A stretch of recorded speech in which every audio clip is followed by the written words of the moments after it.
তো হাজিরিন, আসুন আমরা বেশি বেশি করে আল্লাহ তাআলার কাছে তাওবা করি। আল্লাহ তাআলার কাছে যদি তাওবা করতে পারি, আমরা যত বড়ই গুনাহগার হই না কেন, যত বড়ই নাফরমান হই না কেন, আল্লাহ তাআলা অবশ্যই আমাদেরকে মাফ করবেন। নবীজির এক সাহাবী দাহিয়াতুল কলবি, উনি তখনও মুসলমান হন নাই। নবীর কাছে আসবেন, খবর দিলেন, নবীজি খবর পাইলেন আগামীকাল আসবেন। তখন দাহিয়াতুল কলবি আগামীকাল আসলেন। আল্লাহর নবীর আগের দিন সমস্ত সাহাবায়ে কেরামদেরকে জানিয়ে দিলেন যে সাহাবীরা, আমার দাহিয়া আসবে, তোমরা কেউ দাহিয়ার সাথে কেউ বেয়াদবি করবে না। তখন তিনি একজন বড় নেতা এবং কট্টরপন্থী কাফের ছিলেন। দাহিয়া আসবে, বড় নেতা, তোমরা কেউ তার সাথে খারাপ আচরণ করবা। মুসলমানজি, আল্লাহর নবী মুহাম্মদুর রাসূলুল্লাহ সাল্লাল্লাহু আলাইহি ওয়াসাল্লাম সাহাবায়ে কেরামদেরকে বললেন, সাহাবীরা, আগামীকাল আমার দাহিয়াতুল কলবি আসবে, কেউ তার সাথে কখনো কেউ তার সাথে খারাপ আচরণ করবা না, সবাই তার সাথে উত্তম আচরণ করবা। আগামীকাল দাহিয়াতুল কলবি আসলে, আসার পর আল্লাহর নবী মুহাম্মদুর রাসূলুল্লাহ সাল্লাল্লাহু আলাইহি ওয়াসাল্লাম দাহিয়াতুল কলবিকে বসার কথা বললেন, আর নিজের চাদরটা গায়ে থেকে সরায়া দাহিয়াতুল কলবির নিচে বিছিয়ে দিয়েছেন। আল্লাহু আকবার।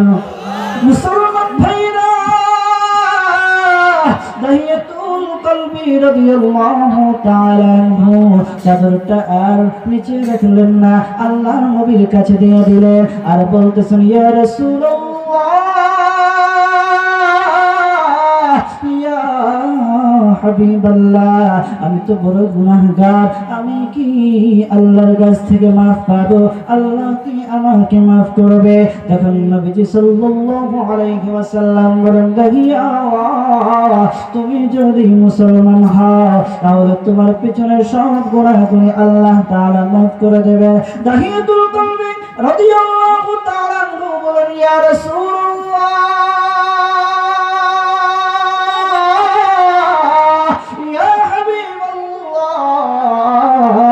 তাই যদি হয় গো তাহলে আমাকে পড়া দেন, লা ইলাহা ইল্লাল্লাহ, লা ইলাহা ইল্লাল্লাহ, লা ইলাহা ইল্লাল্লাহ, লা ইলাহা ইল্লাল্লাহ, লা ইলাহা ইল্লাল্লাহ, লা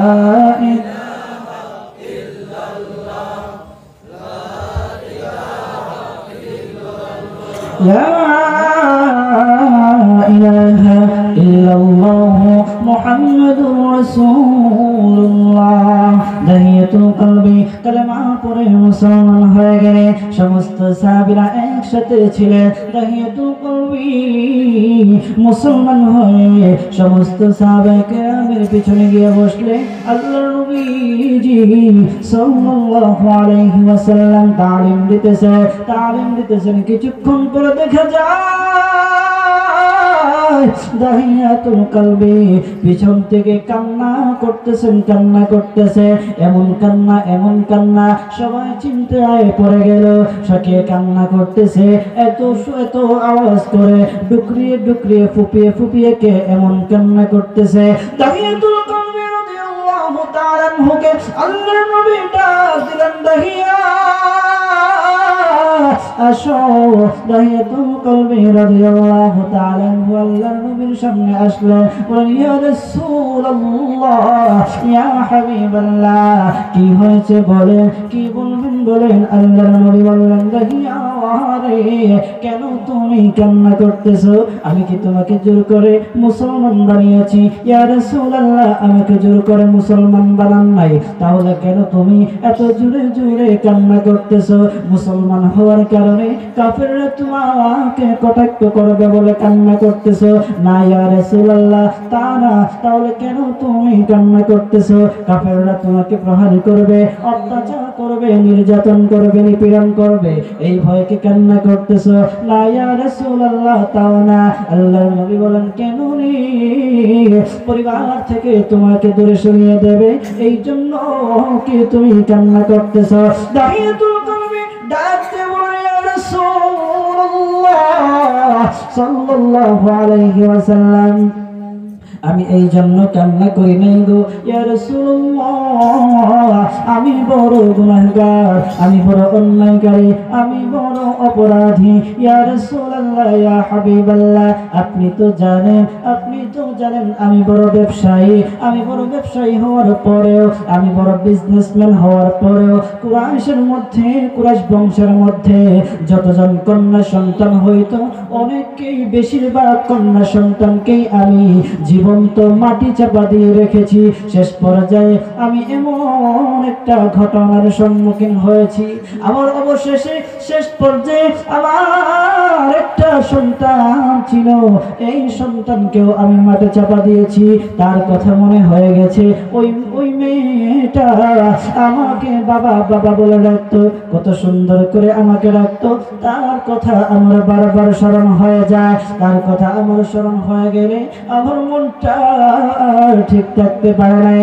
আল্লাহর নবী মুহাম্মদুর রাসূলুল্লাহ সাল্লাল্লাহু আলাইহি ওয়াসাল্লাম বলেন, দাহিয়া রে, ঘটনাটাকে তুমি আমাকে বলো।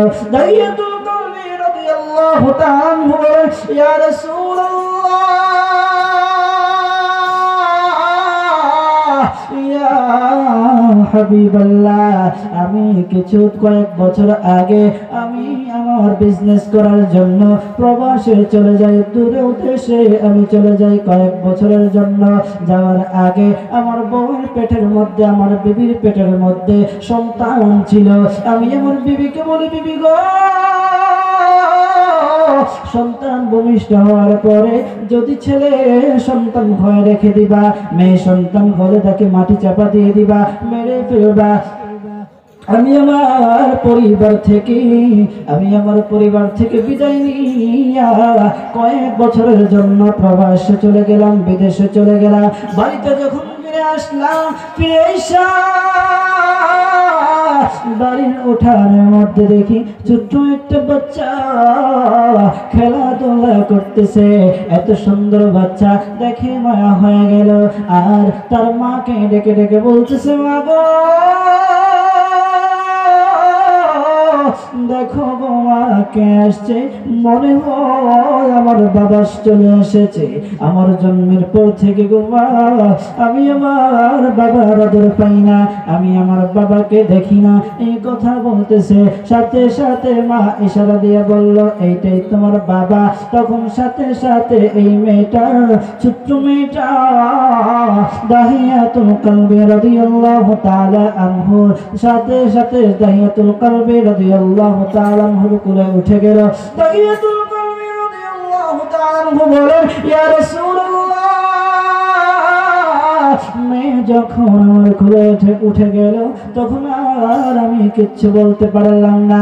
আমি নিজেকে নিজে কন্ট্রোল করলাম। আমি ভাবলাম, হায়রে, আমার সমাজের লোকেরা যখন দেখবে আমার সন্তান, মেয়ে সন্তান, তাও এত বড় হয়ে গেছে, সমাজের মধ্যে আমি মুখ দেখাবো কি করে? সমাজের মানুষের কটাক্ষ কথা আমি শুনবো কেমন করে? আমি আমার চিত্রা ভিতরের মধ্যে রেখে দিলাম, আর অভিনয় করলাম, মেয়েকে জড়াইয়া ধরে সুন্দর করে আদর করলাম, মায়া করলাম। তখন মেয়েটা ডেকে ডেকে বলতেছে, তুমি না বলেছিলে গো মা, তুমি না বলেছিলে এই সমাজে মেয়ে জন্মগ্রহণ করলেই তারা তাদের বাবা তাদেরকে হত্যা করে ফেলে। দেখো গো মা, আমার বাবা আমাকে কত মহব্বত করতেছে, কত আদর করতেছে। এই কথা বলে আমার মেয়েটা আমার কোল থেকে নেমে গেল। আমি ঘরের ভিতরে গেলাম। আমি ঘরের ভিতরে গিয়ে আমি আমার বিবিকে কিচ্ছু বললাম না। পরের দিন যখন আসলাম, আমার বিবিকে বললাম, বিবি, ও বিবি, একটা কোদাল দাও, একটা কোদাল দাও, দূর দেশে যাব, দূর একটা কোথাও যাব, আর আমার আমার এই মেয়েটাকে তার আত্মীয় স্বজনের বাসায় নিয়ে যাব, তাকে দেখে আসবো আমার কত সুন্দর সন্তান পেয়েছি, কত সুন্দর সন্তান ভূমিষ্ঠ হয়েছে। মা তো মায়ের মনের মধ্যে চলে গেল, হায় রে হয়তো আমার মেয়ে এখানেই শেষ হয়ে যাবে, আজকেই শেষ দেখা, মেয়েকে দেখে ফেলি। মেয়েকে মা বুকে জড়ায়া কান্না করে বলতেছে, মাগো যা তোমাকে শেষ বিদায় দিয়ে দিলাম। মেয়েকে নিয়ে দাহিয়াতুল কলবি রাদিয়াল্লাহু তাআলা বলেন, ইয়া রাসূলুল্লাহ, আমি মেয়েকে নিয়ে চলতে লাগলাম। কিছু দূর অতিক্রম করার পর আমি আমার মরুভূমিতে গর্ত খনন করা শুরু করলাম। গর্ত খনন করার পর আমার মেয়ে বলতেছে, বাবা গো এত কষ্ট করে তুমি গর্ত খনন করতেছো কেন? এত কষ্ট করে গর্ত খনন করতেছো কেন গো বাবা? বাবা তুমি না আত্মীয়র বাড়িতে যাইবা, বাবা গো তোমার আর কষ্ট করতে হবে না, তোমার আর কষ্ট করা লাগবে না। তখন তিনি কিচ্ছু বললেন না। গর্ত খনন করা শেষ হয়ে গেল। গর্ত খনন করা শেষ হয়ে যাওয়ার পর গর্তের উপরে আসলেন। তাহিয়াতুল কলবি বলেন, ইয়া রাসূলুল্লাহ, আমি যখন গর্ত খনন করে উপরে উঠলাম, আমার মেয়েকে বললাম, মাগো ও সোনামণি দেখো তো গর্তটা কেমন হয়েছে। যখন গর্তের মধ্যে মেয়েটা উকি দিছে, সাথে সাথে আমি লাত মেরে আমার মেয়েকে গর্তের মধ্যে ফেলে দিলাম। গর্তের মধ্যে ফেলে দেওয়ার পর তখন আমার মা আমার মেয়ে ডেকে ডেকে বলতেছে, আব্বু আমি বুঝেছি গো আব্বু, আমি বুঝে ফেলেছি। ও আব্বু তুমি আমাকে মাফ করে দাও, আমাকে তুমি ছেড়ে দাও গো আব্বু। আমি তো কখনো তোমাকে বাবা বলে সম্বোধন করবো না, বাবা বলে ডাকবো না, আমি দূরে কোথাও চলে যাব। ও বাবা তুমি আমাকে মাফ করে দাও, কন্যা সন্তান হিসেবে আমি জন্মগ্রহণ করে বড়ই ভুল করেছি, বাবা গো তুমি আমাকে ছেড়ে দাও। তখন আমি ছাড়লাম না, মা মেয়েকে আমি আর ছাড়লাম না। সাথে সাথে আমি মেয়েকে মাটি চাপা দিতে শুরু করলাম। অবশেষে ইয়া রাসূলুল্লাহ, অবশেষে একটা পাথর ছিল, একটা পাথর দিয়ে আমি আমার মেয়েকে আঘাত করলাম। সাথে সাথে আমার মেয়ের মাথাটা পেটে জিদ করে রক্তের স্রোত আমার জুব্বার মধ্যে পড়ে গেছে, আমার জুব্বা ভিজে গেছে, তারপরেও আমার মন গলে নাই। ইয়া রাসূলুল্লাহ, ইয়া হাবিবাল্লাহ, ইয়া রাসূলুল্লাহ গো, আমি এত বড় নাফরমান ছিলাম, এত বড় অন্যায়কারী ছিলাম, সমস্ত বংশের লোকদের মেয়েদেরকে আমি জীবন্ত দাফন করে দিতাম। সর্বশেষ আমার মেয়েটাকেও আমি দাফন করে দিয়েছি। ইয়া রাসূলুল্লাহ, আমাকে কি আল্লাহ তাআলা মাফ করবেন? আমি কি আল্লাহ তাআলার কাছ থেকে মাফ পাবো?